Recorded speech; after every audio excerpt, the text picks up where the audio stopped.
It's my firm belief that just as we can take the healthy eyes of a condemned criminal after his execution, and with these alien eyes restore sight to a deserving blind man, so also can we successfully transplant other organs and members of the body, attaching and grafting them where needed, even in cases where important arteries and nerve centers have been severed. Professor Frankenstein, how can you ask us to believe such a preposterous theory? I beg your pardon, Dr. Randolph. I said I believe your theory is preposterous. Now, we're all men of science. We know about transplanting eyes and the special factors involved in transferring the cornea. But these other claims of yours, well, they're just beyond the pale of experimental medicine. You seem to forget that the higher purpose of experimental medicine, no matter how extreme, is simply to establish scientific truth. Any student of gross anatomy would refute you. And I still say that dead tissue cannot be reactivated. Why, my own son, a high school sophomore, wouldn't swallow your theory. Dr. Randolph, I think you're being disrespectful. All right, if I am, so I'll apologize. I've listened patiently to your theories through this whole seminar. I haven't missed one session since you were brought from England to be our guest lecturer. Some of your pronouncements are brilliant. But this pet theory of yours, which you've mentioned more than once, I'm sorry, never. Very well, Dr. Randolph. You cling to your skepticism. I'll hold to my beliefs. And someday, very soon possibly, I'll prove them so conclusively that even cynics like you all over the world will be convinced. I think that's all. Good day, gentlemen.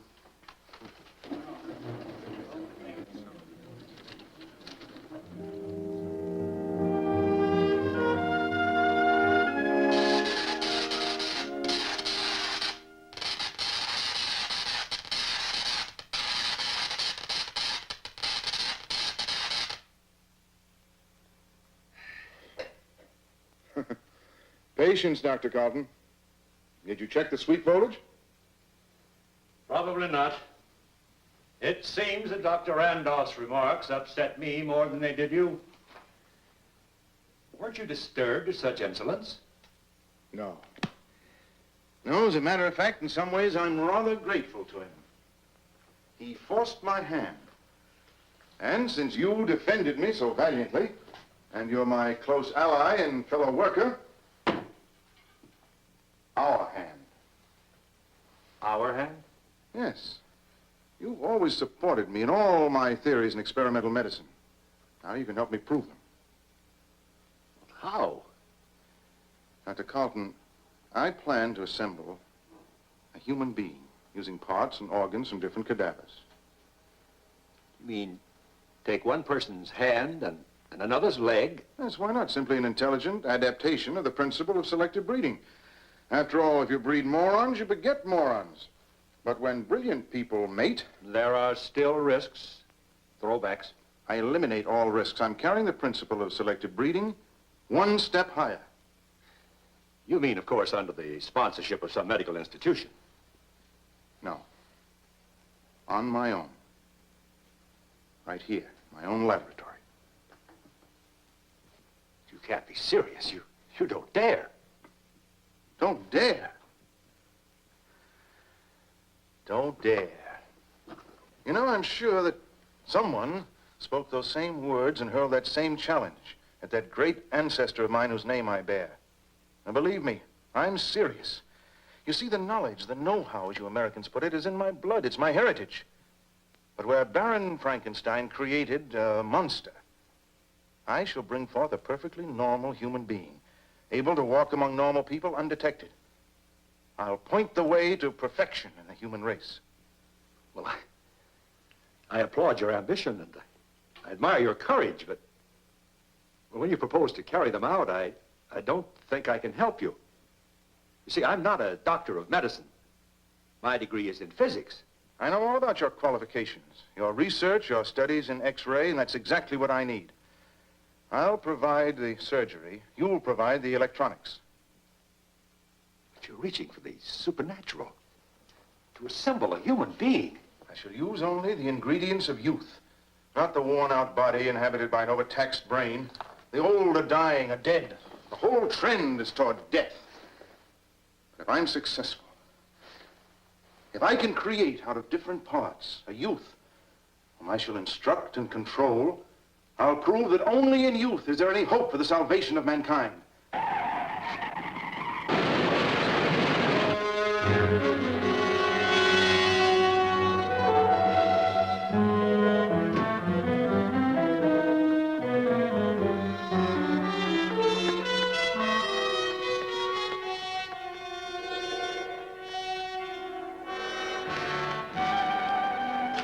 Teenagers, both cars loaded.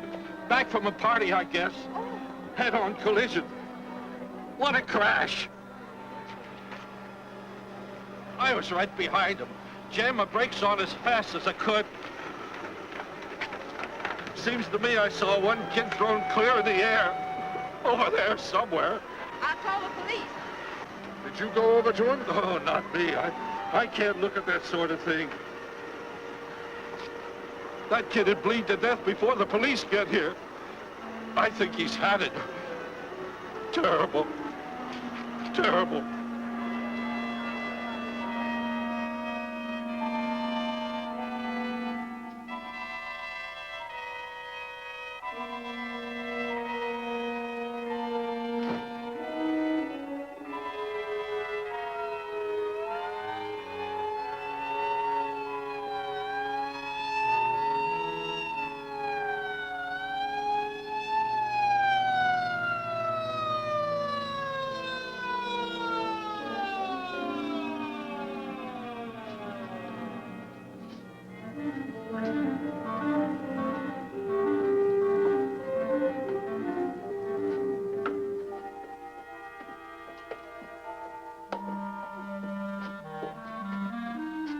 Steady him while I unlock the door.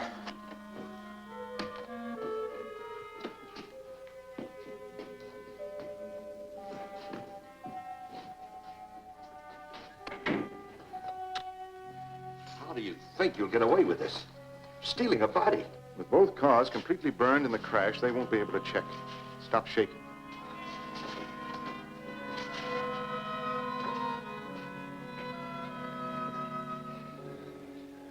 It's cold in here. It should be. I keep the temperature of the vaults at 36. Ideal for unembalmed bodies. The temperature of a morgue? This is a morgue. My private morgue. This is where we will experiment and work. No one can disturb us here. What condition is he in?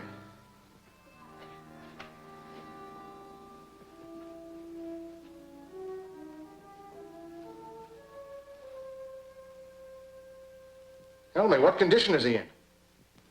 Dead. I know that. That's the way a layman would describe him. But I also know, and I want you to remember, that in this laboratory there is no death until I declare it so. Now, describe his condition. Well, the head's crushed in. Possible brain injury. Face is beyond recognition. I don't know about the rest of the injuries. Dr. Carlton, you're a scientist. You mustn't be squeamish.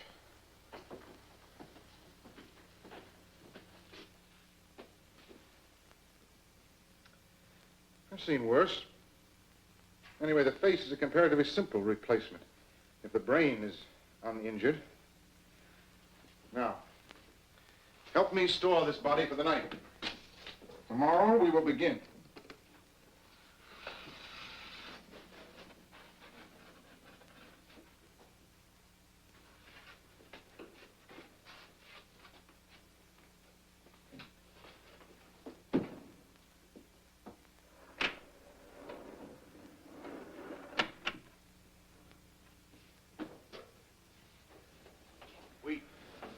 We'll need equipment.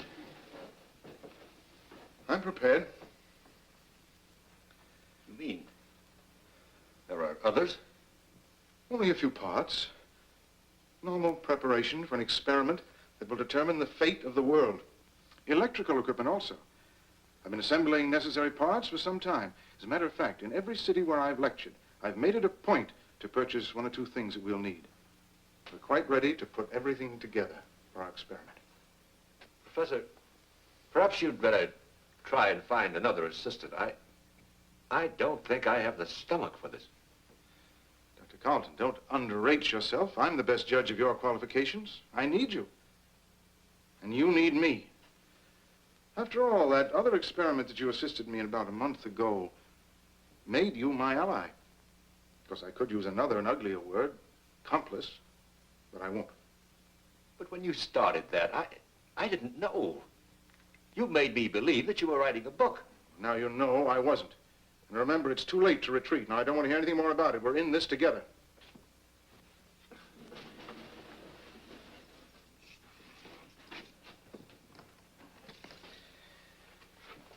I'll want you to assemble a small synchrotron, something in the 100,000 volt category. After each surgical move, I'll need the advantage of high-velocity X-rays with a penetration of at least 2 inches. Parts are all here.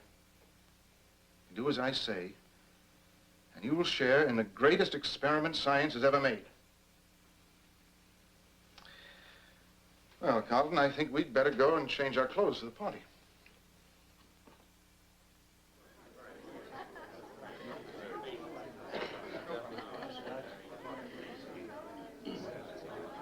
May I propose a toast on behalf of all of us to Professor Frankenstein, a true servant of science.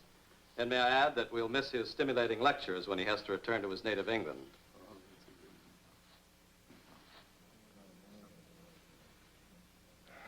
Well, let me thank all of you for listening to my theories and for your unfailing hospitality. I do have to return, as I'm only a guest in your gracious country, but I shall miss you. To all of you. Would you excuse me a moment?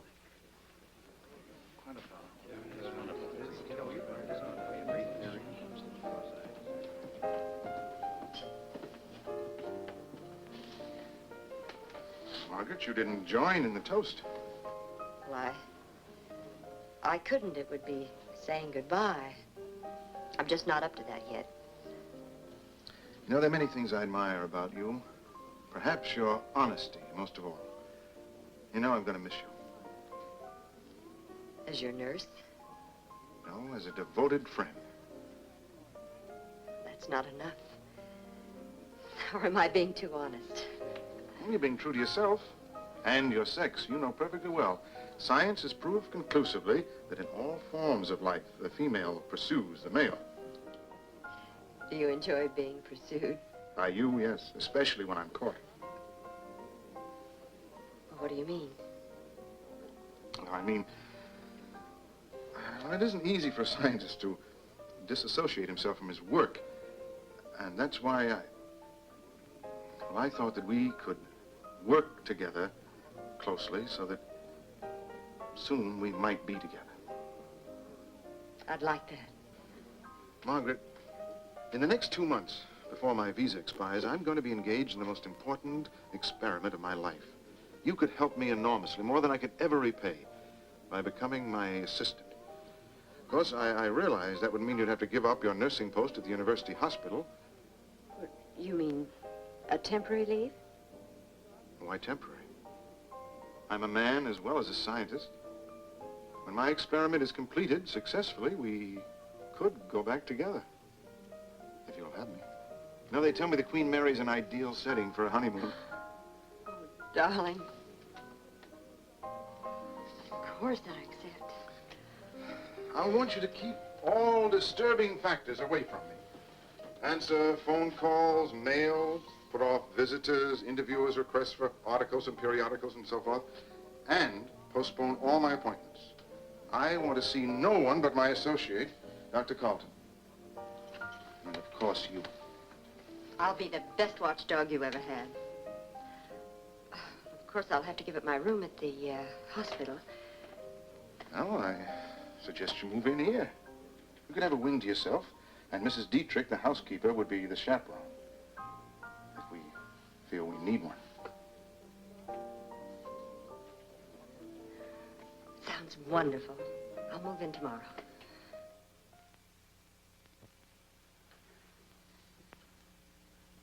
His hands and the right leg, practically up to the knee, are completely crushed.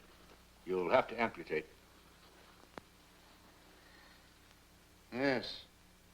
Above the carpal bones and, well, below the patella. Yes, they'll have to go. Here, apply the cathodes. Activate him first. But why? In this frozen state, he won't feel anything. I want him to know and feel pain so that when I alleviate it, he'll also know gratitude. Now, change his body temperature to normal. What I create, I must control. Go on, activate this body. I'll begin with 50,000 volts.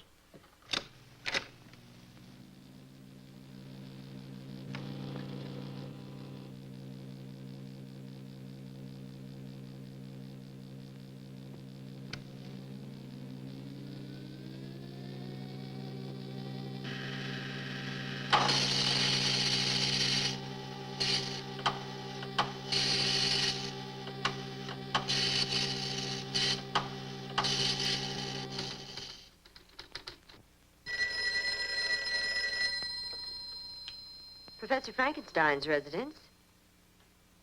I'm terribly sorry. He's seeing no one. Well, if you care to leave your name.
Later, I'll give him a transfusion.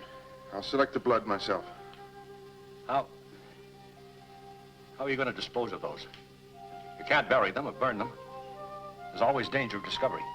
I'm not aware of that, Doctor. I provided for this emergency, too.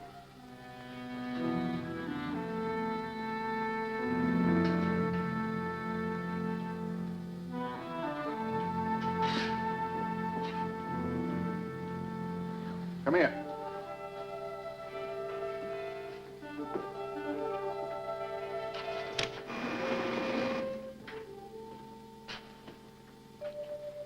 I have a very interesting final resting place for bones and tissues I'll never need.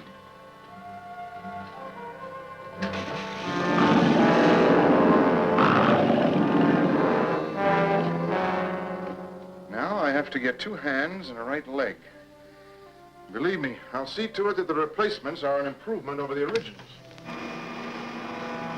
Oh, my dear doctor, you look as if you could stand a drink. Come on. The scattered and partial remains of the Plymouth track team wiped out 2 days ago when a chartered plane attempting a landing in a thick fog crashed into the wild mountainside will be interred this afternoon in Fallbrook Cemetery. Poor boys. Oh, tragic. All those fine young athletic bodies, all those hours of training for strength, speed, endurance, gone to waste.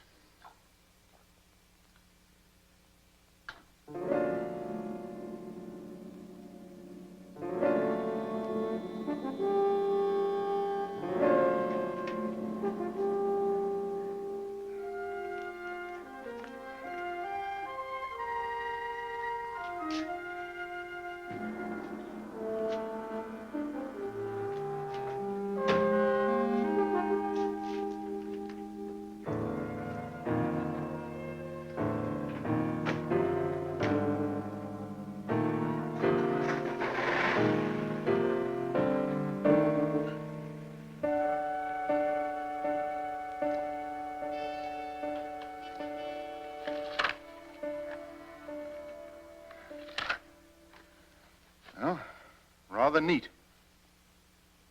I do say so myself. Hands and leg are back on his body. I've kept my promise. Strong hands of a champion wrestler and the leg of a football star.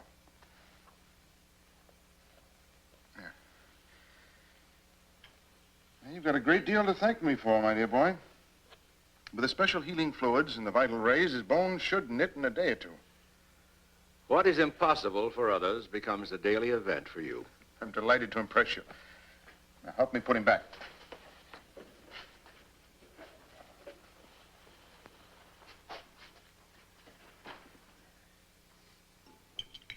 My, that was a nice dinner. It's excellent roast, didn't you think so, Margaret? I don't enjoy food the way you do. Maybe you need a little more exercise. The doctor and I work so hard, we're ravenous. Will you excuse us, my dear? I have some voluminous notes to complete. What's the matter? You're sulking. Good night, Margaret. Good night. Well, how do you think I feel being left alone all day? And in the evening, you either lock yourself in your laboratory with your experiment or you spend hours in your study writing up your notes. It's not much fun for me. Oh, you know, I hate to upset you. Well, I plead guilty, Margaret. I have neglected you. There just seems to be more and more work to be done. The pure, clear flame of science, as Huxley put it, is a hard taskmaster.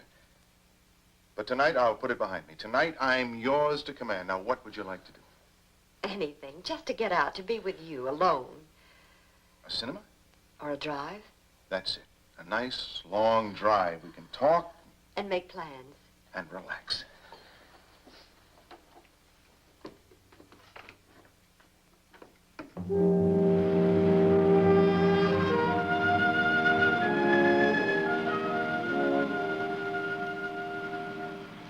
Over there.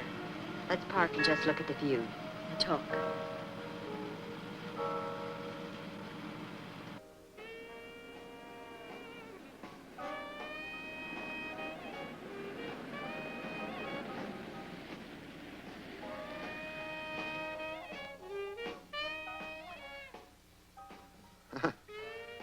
Seems like others have the same idea. They come up here for some quiet necking. It's a lover's lane. Oh, that's interesting. Sort of a private preserve for teenagers, huh? I suppose as adults, we're lucky to find a parking space. But we'll turn on the radio and do what the teenagers do. They tell me it's loads of fun.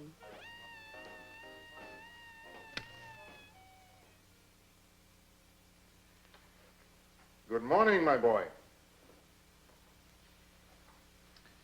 Come, my boy. Say good morning to your creator.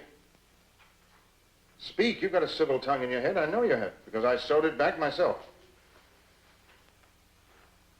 Yes, and all healed up very nicely, if I do say so.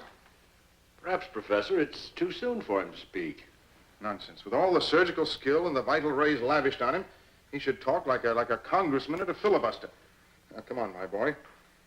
Say good morning, and say it to me. You do have vision, you know, at least in the one eye. And your brain is intact. We'll improve it in time, but no malingering now. Now, come on. Watch my lips. Good morning. You must speak, because time is desperately the essence. Are you sure you're not rushing him? It's only a few days since... No rank nonsense. He can hear and he can understand, and he must learn to coordinate so he can speak. Hear me very carefully. I command you to watch my lips and repeat after me. Good morning.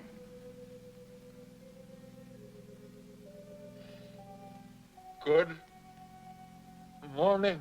Well, my boy, you'll be chattering like a magpie. But believe me, you'll be making more sense. I'll see to that. Ah, you see, persistence has its rewards. That's all I want of him this morning. Now, Dr. Carlton, can you accuse me of being cruel? Put him back. Professor, I think he wants to say something else. I like a young man with initiative. Go ahead, my boy. Take your time. I'll listen patiently. Say whatever you please. It's dark in here. Dark. Yes, it is dark for you. But you'll have to reconcile yourself to the darkness because you're going to be in the dark a long, long time. Professor, look. Why, it's amazing. He's actually crying. Can you imagine? Even the tear duct functions. The entire world will be astounded. Well, it seems we have a very sensitive teenager on our hands.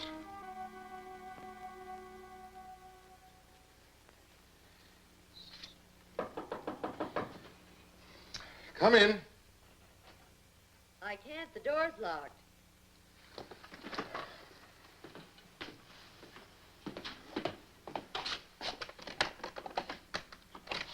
Yes, dear, what is it? Well, aren't you going to let me in? It's your fiancé, not the police. Of course, come on in. I'm sorry, but I just can't be interrupted. However, now that you're here... Well, if you're in a cross mood, perhaps I'd better wait. Oh, no. Come on now. Well, I want to talk to you. Even though the wedding is informal, plans have to be made. Details have to be worked out. The minister, the church, the guests. A girl doesn't get married every day. After all, this is the most important event of my life. I know, but I can't discuss it now. I've got too much work to do. Right now, the most important event in my life is my experiment. You don't have to tell me that. I've never seen such an example of devotion. By the way, dear, what is your experiment? Until I'm successful, it's a deep secret. Even from your future wife? Even from my future wife. When the right time comes, you'll be the first to know. Well, if you won't tell me, I might have ways of finding out for myself. Such as?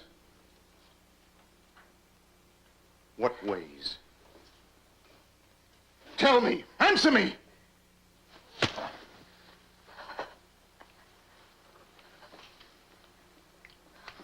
I didn't mean anything by it. It just slipped out. Words sometimes do. I have no intention of spying on you. I don't care if you ever tell me. Now, that's better. Oh, I'm sorry. I'm sorry, darling.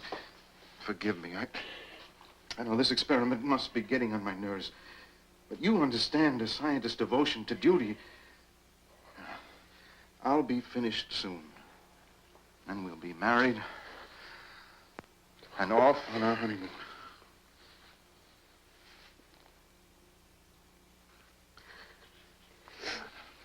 Let me dry those tears. You forgive me? Yes, of course. I'll leave you to your work now. I won't interrupt you again. Good. Oh, by the way, Dr. Kaufman and I will be leaving in 10 minutes. We have some extensive purchases to make this afternoon. Will you delay all inquiries by saying that I'll be out of town for 3 days? I must have 72 hours of uninterrupted work. Of course, darling. I'll go back to my kennel quietly and be the best watchdog you ever had.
Gee, lady, you must have an old-fashioned trunk.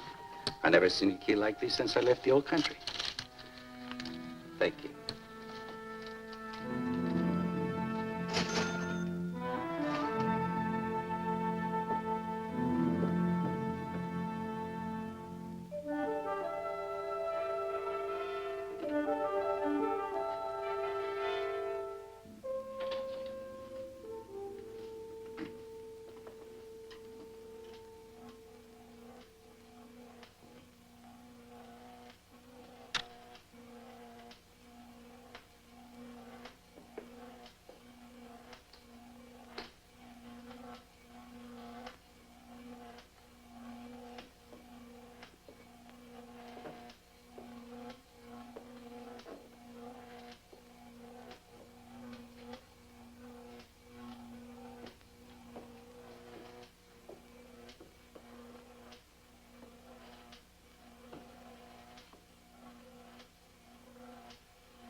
Now, come, my boy. If we're going to impress a skeptical world, we'll have to make faster progress. Watch my lips. Observe them carefully, each and every move. They will guide you. Yes. Yes, sir, would be preferable. In England, you know, we have a little more respect for the older generation. Yes, sir. That's better. Better articulation, too. Now, concentrate. And repeat after me. Beware of false prophets, which come to you in sheep's clothing. Beware of false prophets which come to you in sheep's clothing. But inwardly, they are ravening wolves. But inwardly they are ravening wolves. Very good. I knew that a young mind would respond better than an old one. Now, that's all the mental work for today. Our main concern is with your physique. Let me see if you can clench and unclench your hands like this. You do that 100 times each day. I want you to enjoy equal power in both hands. But remember, I am the one to tell you when and against whom to raise them. I will obey you. Yes, I'm sure you've learned that lesson, too. Now your new leg. Stand up in it.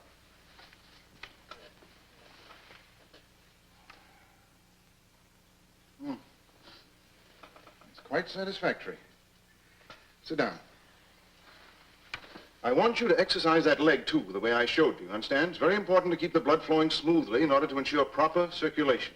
Professor, I think he needs some supplementary nourishment. Yes, I prepared some special vitamins. I'll give them to you.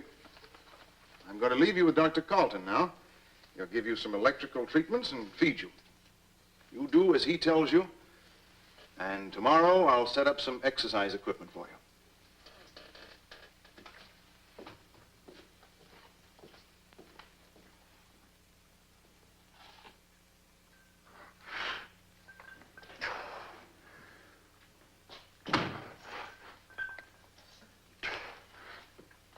Excellent, my dear boy. Excellent. Your new hands are getting stronger every day. Well, you can rest now. You know, with your remarkable mental and physical progress, and of course your obedience to me, you've made me very happy. Someday you and I are going to astound the world. A wunderkind, created by me, a teenage marvel.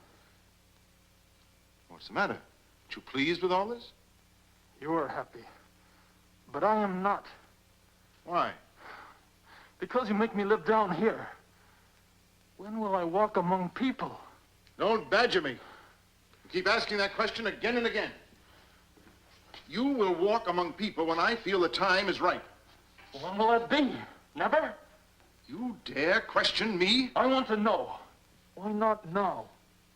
I'll show you why not now.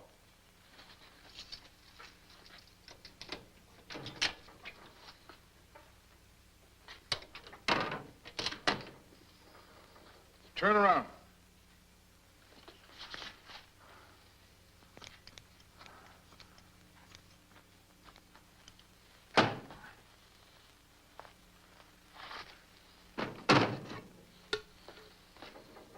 Now look!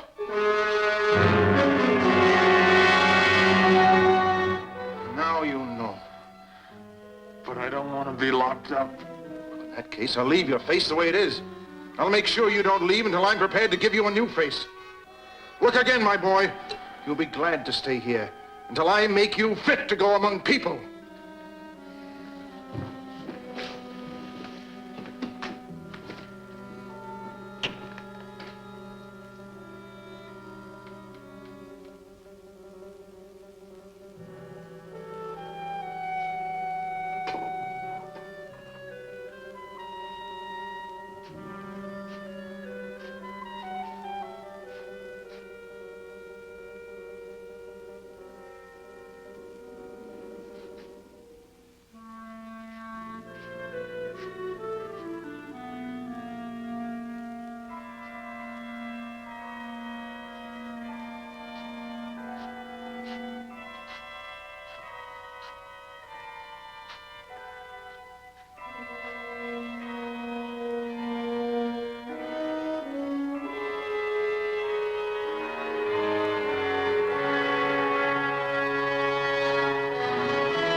nearly 7 foot tall.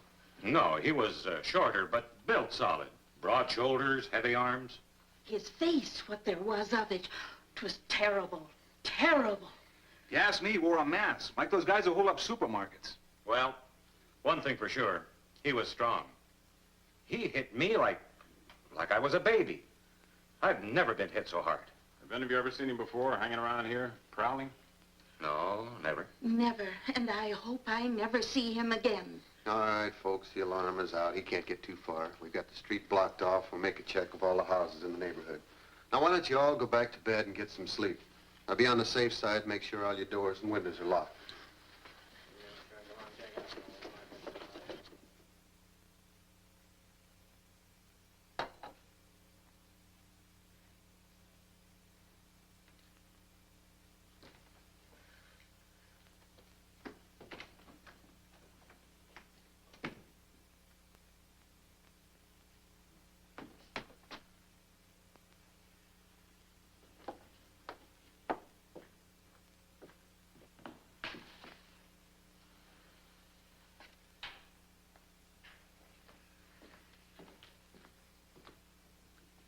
Then it was you. I had to get out. I wanted to see people. But they saw you. Yeah, Now you know the truth. yes, I frightened them. Everybody who saw me, they ran. I told you they would. But I didn't mean to hurt. Hurt! You killed a young woman. You've got the police down about our heads like a pack of baying dogs. By disobeying me, you not only endanger our lives, but you put my whole experiment in jeopardy. I didn't know. From now on, I'll obey you. It may be too late. As a matter of fact, in order to protect myself, I should do away with you altogether, destroy you as dangerous evidence. No, please don't. I'll do what you say. You better. There's a slim chance I may still be able to cover up for you. But from now on, you do exactly as I tell you. I will. Now, not a sound out of you. Until this danger blows over, I must keep you absolutely silent.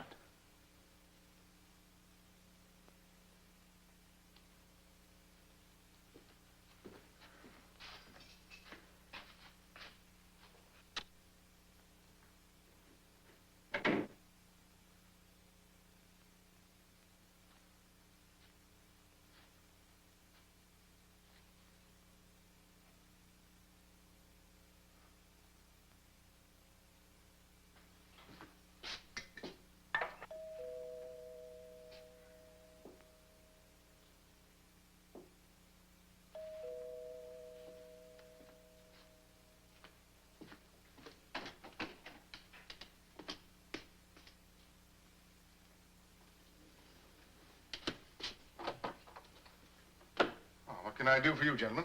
Sergeant Burns. This is Sergeant McAfee, homicide. May I have your name, please, sir? Professor Frankenstein. Just making a house-to-house checkup. Oh, of course. Won't you gentlemen come in? We won't take up much of your time. It's about this fiend that's operating in this neighborhood. Yes, I know. I've read the newspapers. Dreadful. Tell me, Professor, have you heard or seen anything of a prowler or a peeping Tom? No, I'm afraid I have nothing to report. At least on this front, all quiet. Well, if you hear or see anything of a suspicious nature... I'll notify you at once. By the way, gentlemen, has anyone actually seen him? I mean, to guide me. Could you give me a description of this so-called fiend? Well, that's just it. 6 people see a suspect, and you get 6 different descriptions. Well, that's a human failing. Under the stress of panic or fear, our minds do strange things. Our eyes see strange visions. Yes, but they all agree on one thing. Whoever he is, his face would scare a ghost. Well, that's one detail I surely will remember. If I see or hear anything suspicious, I'll let you know. Thank you. Good night. Good night.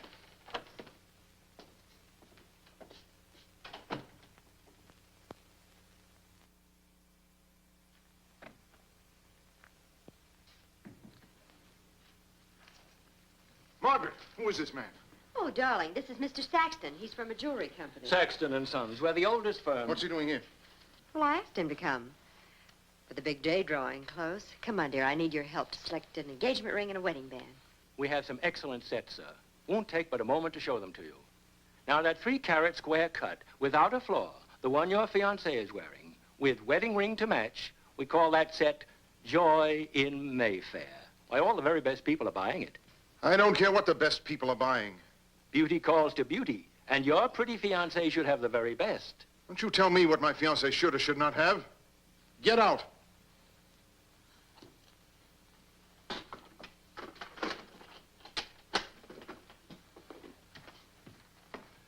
Perhaps another time. Just get out.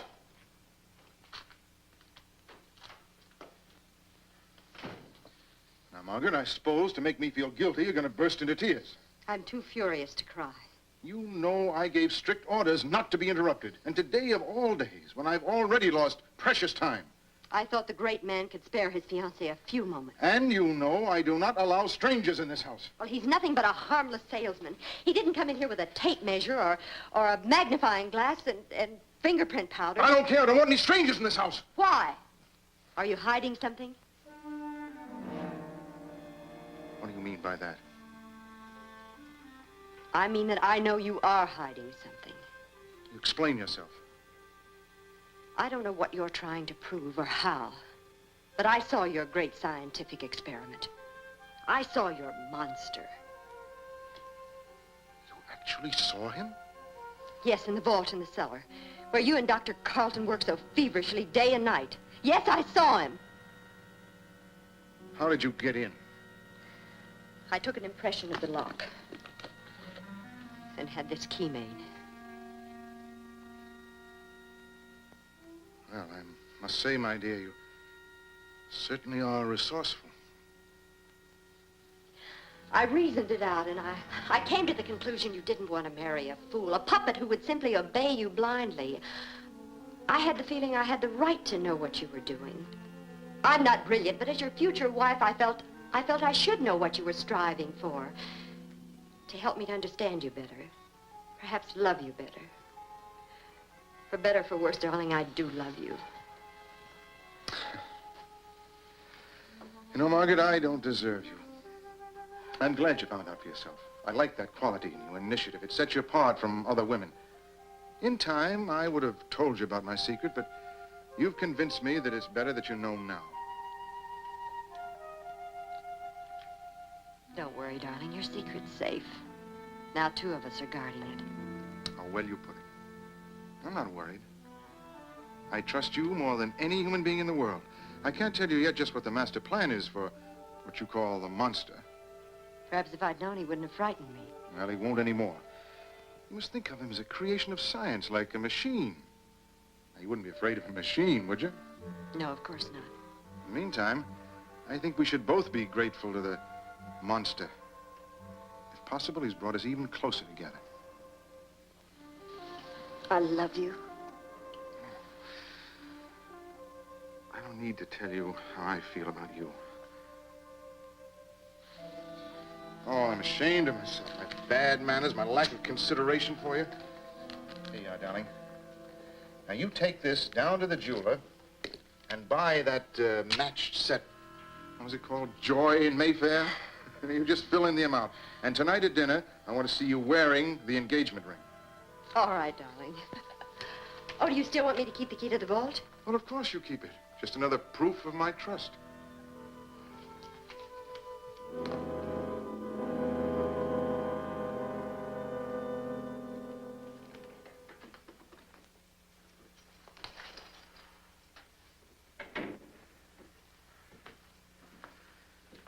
Well, my boy, I think we're safe. The storm is blown over. You're very lucky. 2 or 3 days, and the police have other crimes to think about. What are you brooding about?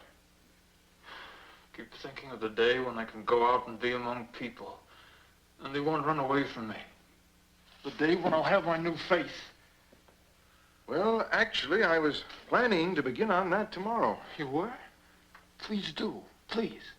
Unfortunately, someone has interfered with our plans. Who? Tell me who. A woman. A young woman who works for me. The one I saw? Yes. Yeah, she sneaked in here against my express orders. You know, I gave those orders because I was thinking of your welfare entirely. By the way, did she say anything to you? No. I frightened her. She screamed and ran away. That's just what I was afraid of. What will she do? I've done my best to protect you, but now she threatens to go to the authorities. Tell them. They'll tie you in with a murder, of course, then they'll come and get you and take you away. Probably they'll destroy you. And you'll never have a new face. She would do all that? Yes. Unless we stop her. We must stop her. I agree. How? If you'll do exactly as I tell you.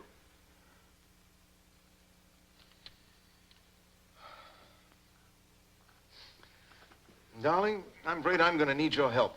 Of course, dear. Telephone calls, errands, dictation. You certainly have a good eye for trinkets. You call that a trinket? The last thing I do at night and the first thing I do in the morning is look at it. I value it very much. Really? Well, it's very sweet of you to say that. Now tell me, how do you want me to pay for it? Pay for it? Oh, I mean show my gratitude. Oh, I'm sorry, darling. You were about to ask me to do something for you. Oh, yes, yes. Well, this is it. As you know, Dr. Carlton had to leave town to buy some new parts for our synchrotron. I'm afraid he may be gone for 2 or 3 days. Well, so long as you're here, I won't miss him. I will. I mean, as my assistant. And that's where you come in. Will you be my assistant? It's feeding time for our young man. Well, of course, dear. You're not afraid? No. He's as gentle as a baby at feeding time. You're sure you're not afraid? I'll regard him the same as you, a creation of science. I'll go along. I'll help. Good. The hypodermic and the fluid are downstairs. Shall we go?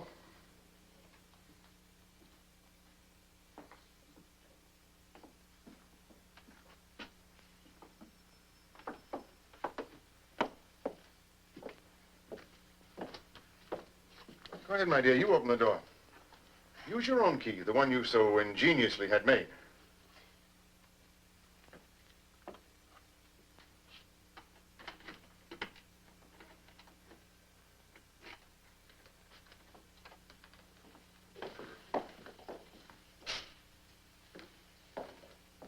Well, my boy, you look a little off your feed.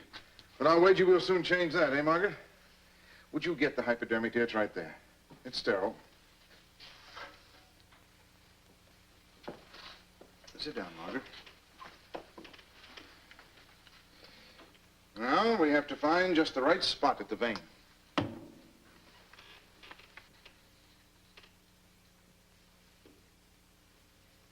There it is.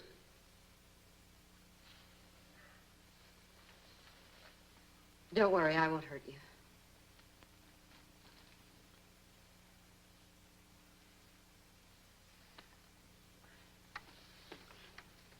I'll be right back, dear. I'm just going upstairs to get a supplementary vitamins. You hurt me. But I also fed you. There, it's all over. You want to hurt me. Some more. No, I don't. Sometimes we can't avoid giving pain, even to friends. You're not my friend. But yes, I am. You only say that, but you're not. You want to see me killed. No, I don't. I want to see you live. You don't! You don't!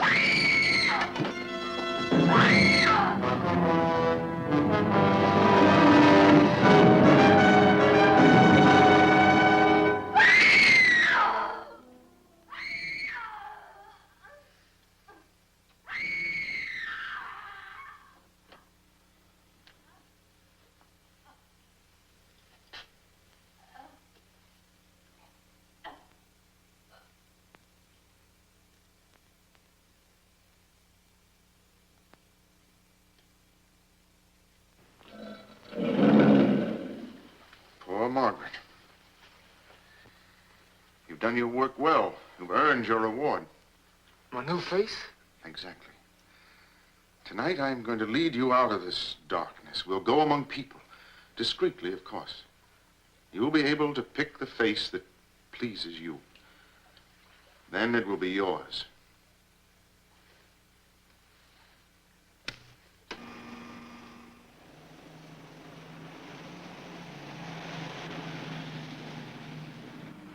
Well, my boy, you enjoying the ride?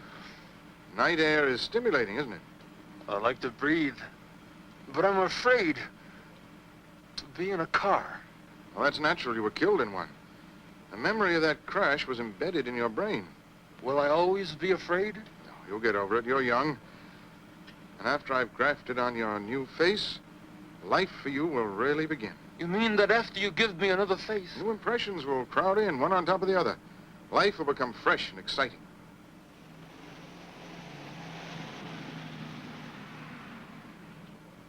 It'll take time and patience. But someday, after we have baffled the learned men of science, I'll tell the entire world the truth. How you were reborn. How I fashioned you from different parts, breathed life into you, pumped knowledge and wisdom into a brain that was hidden in a corpse. Then I'll be honored by the entire world, having brought mankind one step further in the eternal battle against death.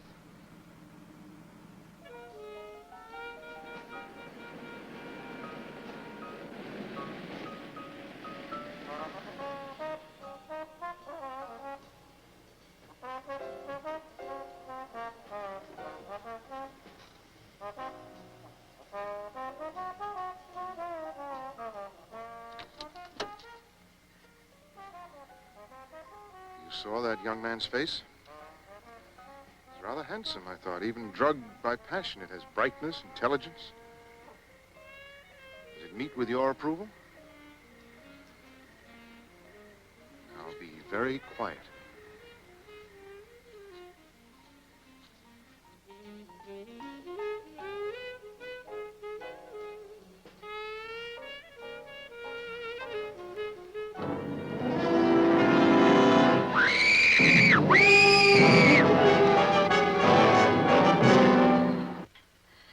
The doctor gave strict orders that she mustn't be disturbed. Well, maybe you can help us. Just tell us what she told you when she got home. She couldn't say very much. Every word was agony.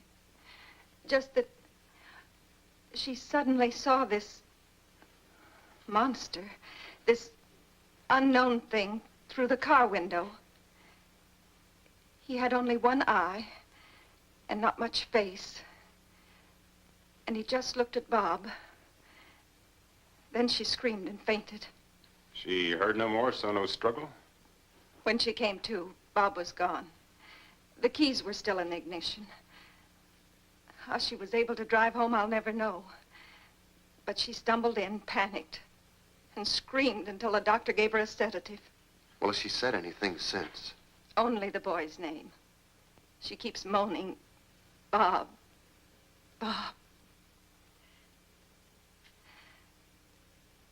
The one who did this, you think it's the same as... Well, maybe this time it's just a hoax. Could be some school kids getting in charge out of scaring people, or maybe a jealous rival. Did she have many boyfriends? She was seeing Bob pretty steadily. He was her first date. Well, did he have any enemies? Not that I know of. He's popular in school. He's a quiet boy. Lives with his aunt. We know we've spoken to her. What will you do? Well, we'll go over the car and check the place, and as soon as we find something, we'll let you know. He may turn up himself any time and tell you it was all a practical joke. I hope so. I certainly hope so. Is this Bob? Yes. Arlene took it in our backyard. Yeah, good-looking boy. Quite handsome.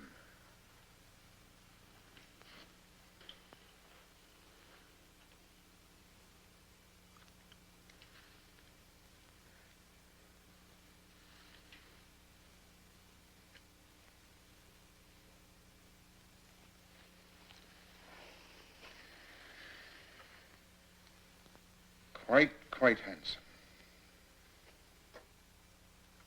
Here, my boy.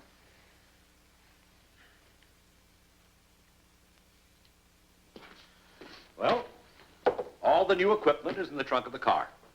Acquired discreetly in 4 different cities, as you instructed. Good. Some special coils for raising voltage. magnetic generators, and a variety of small parts. Excellent. Well, we're prepared for anything. Now, as a small reward, let me pour you some of this sherry. It's really quite exceptional.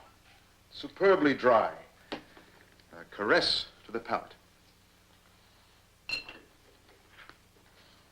I quite agree. Excellent. You know, I can never understand the American passion for sweet wines. Barbaric. Well, give us some more time, Professor Frankenstein. After all, it takes centuries to become as civilized as you are. Oh, no, I'm not being critical, nor ungrateful. America's been very hospitable to me. And I think of what I've accomplished here, I shall remember it always with deep gratitude. By the way, what's become of your housekeeper, Mrs. Dietrich? Oh, I let her go. She had an offer from a wealthy invalid. It meant permanent security for her, and since I'm leaving in 2 days, well, we'll just have to fend for ourselves.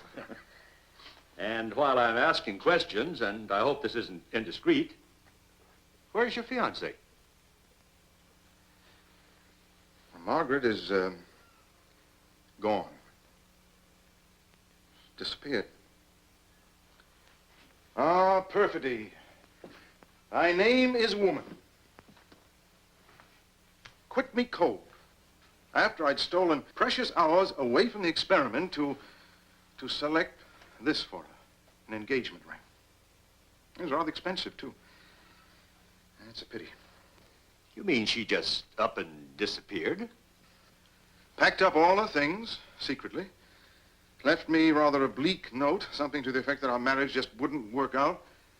And all this after I had not only offered her my heart, but also my deep faith and trust.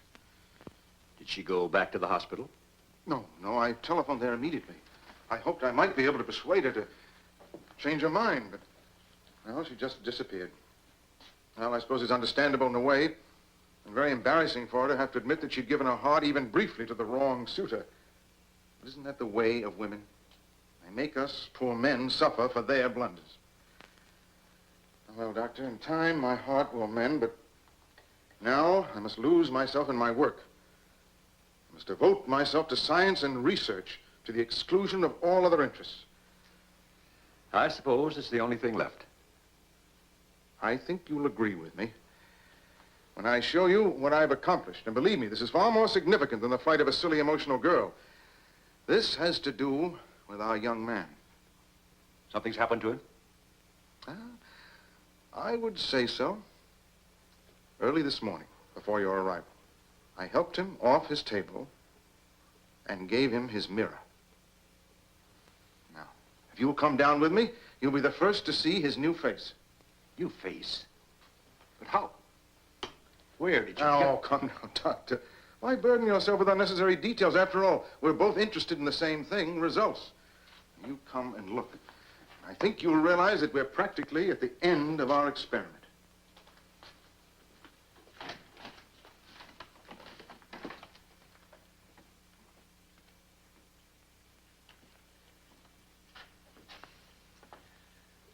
Show Dr. Carlton your new face.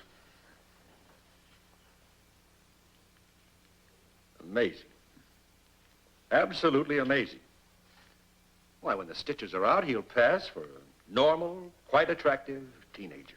And you agree it's a success? Stupendous success. And what's more, no one will ever know. Well, I'm not so sure about that. After all, this new face wasn't grafted on from oddments. There's a chance of it being recognized, especially in this region. At any rate, I'm taking no risks. Well, what do you propose to do? I'll tell you, but first let me give him back his precious toy. There you are, my boy. Go back to reveling in your new face.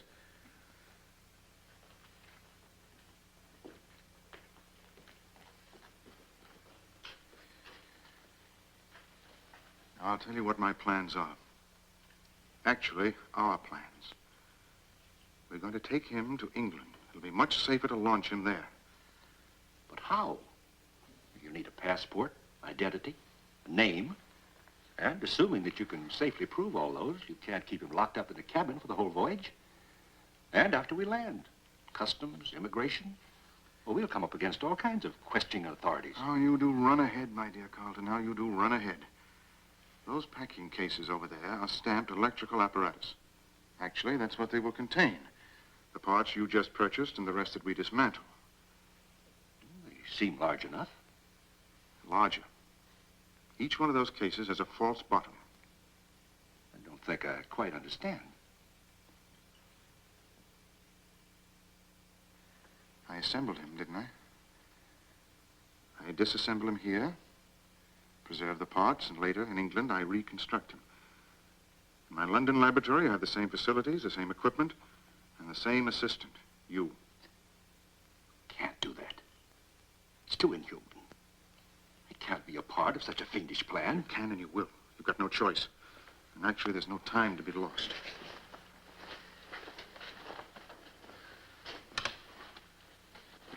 Now listen carefully. I'm going to place him on the operating table, ostensibly to remove the stitches in his new face. You'll see he'll be like a little lamb, consent to anything as long as it improves his countenance. Only this time, I'm going to strap him down very firmly. I'll explain that it's necessary to ensure no distortions to his features. I'll tell him the slightest move may jeopardize his precious new face.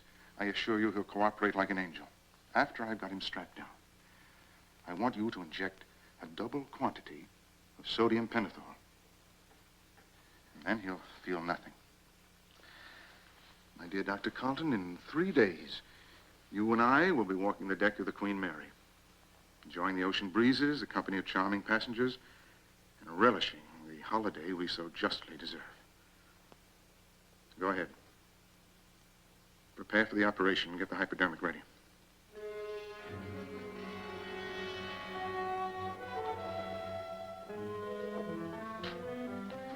Well, my boy, you're quite proud of your new face, aren't you? Yes. With it, I can walk among people. They can see me and not be frightened. Not quite. But after I've removed the stitches, no one will be able to tell a thing. Then your new face will be yours permanently. Let me have the mirror. Don't get on the table, my boy. We've got to get you ready.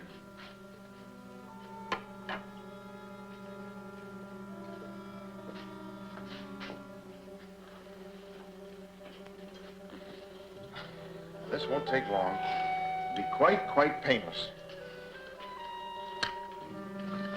It won't hurt, believe me.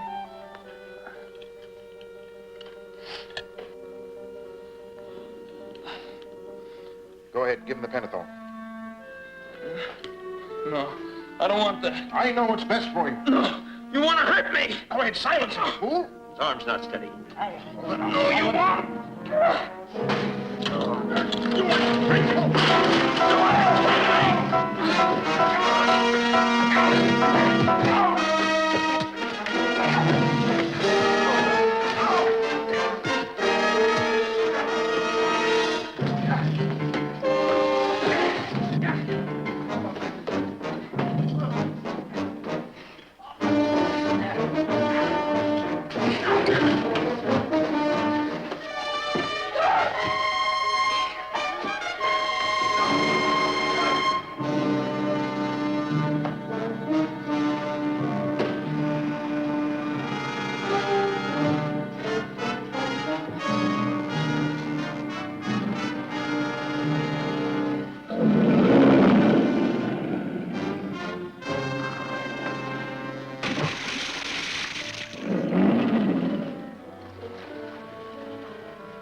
Perhaps it's not too late. Where's Professor Frankenstein? It's too late. Come over here. Maybe he'll listen to you. Tell him to come with us. Warn him not to resist, to let us take him away. You heard. They won't hurt you if you come. I want!